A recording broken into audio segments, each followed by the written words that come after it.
tell everybody to bring their naira, give their allocations, collect naira, give dollars, keep the naira in the vault, and give out the dollars without asking too many questions, really, I remember. Well, yes. So I think over time, the amount of questions they ask has changed. I know that through 2016 in particular, there were very strict questions being asked. And if you worked into a bank, for example, you'd have to present a number of forms. I think there was Form M, Form X, or law forms. But now things are a lot different. Again, it all ties in with the dollar position of the bank at the time and how confident they are that they're able to supply dollars regularly in the economy. So what brought us to the current market structure is oil, isn't it? Yeah. So what can we do with or without the sweet crude oil story as far as the FX market is concerned? Well, it's a timing issue. So the federal government has a plan. It's detailed in the economic recovery and growth plan. And it's really, again, tapping into that diversification buzzword, but this time the diversification of dollar earnings. And they're looking at certain sectors and seeing how those sectors can begin to earn dollars. One of them is agriculture, which, again, given our own food needs in the country, I'm not sure at what point we'll be exporting significant amounts. Another industry is the creative industry, especially movies. I think they're targeting $1 billion inflows by 2020, which would be quite significant compared to where we are now. So those are the sort of industries that they're looking at to try and encourage stable dollar flows, because foreign portfolio investors who have, again, who have consistently brought dollars in the last 10 years, they can be quite volatile, and a lot of people take issue with that. We still need to fix the real economy. And entertainment and all that is good, ICT is good, but in terms of brick and mortar, when we say you have a productive economy, well, what does it really mean from a macro point of view? Well, so, beyond oil.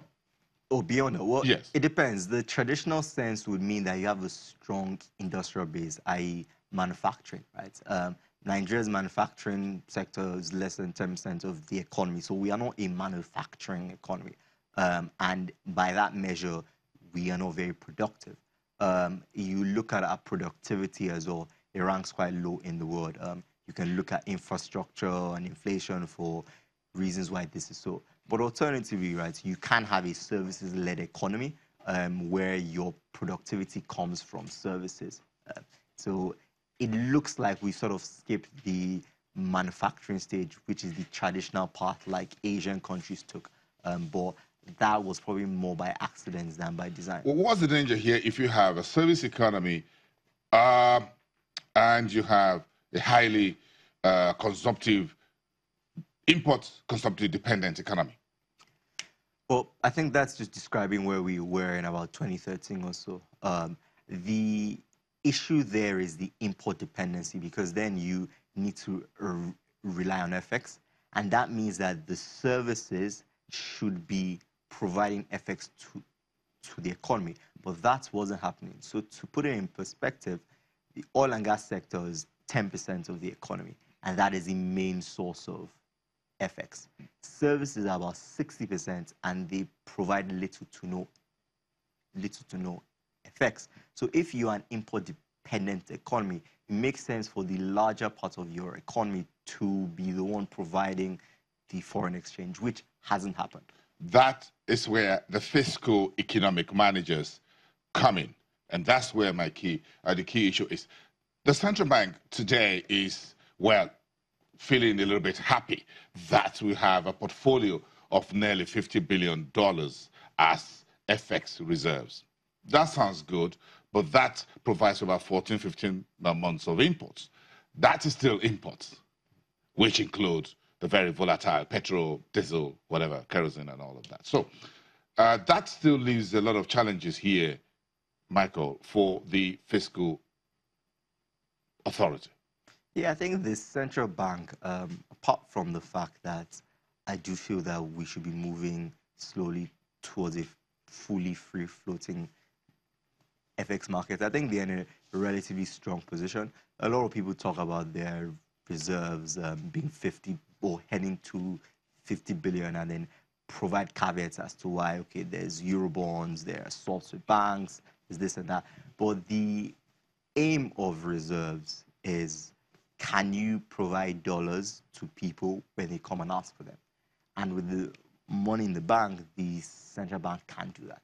Right? So that's the aim of the reserves, and it's serving its purpose. And I think, given the exchange rate stability that we have seen, I won't begrudge the central bank being happy at the moment. Obviously, the fiscal guys have issues to deal with. Is high FX reserves a sign of an economic stability?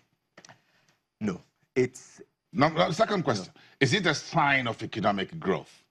No, it should be a symptom of it, so it should be a product of economic growth, right? If you have a growing economy, and say your services sector is growing and it's the one providing FX, then by definition, you are going to be getting a lot of FX. China is a great example. The biggest part of their economy is manufacturing, and they export a lot of their manufacturing goods. So because of that, they've been able to build up their FX reserves as a sign that, look, our economy is working and we are exporting a lot. Right? So that's when it works out okay. But you can strategically build up reserves without actually building up your economy, which, again, some people have accused the central bank of doing, but it was a fiscal decision to go for Eurobonds. That was not the central bank's decision. The swaps with banks, we don't have clarity as to how much that may be, but again, that's a usual scenario. So yes, there's a bit of a disconnect between the fact that our reserves have risen about 15 billion in 18 months and the economy itself hasn't picked up that much. But that is driven by the fact that the source of reserves, which is oil, is actually quite disconnected from the real economy. The oil sector can be booming and there's still no jobs. We have a lot more to discuss on that. Let's continue this conversation after the break. You're watching Business Morning. Marco Famuruti, the Chief Economist at Vetiva Capital Management.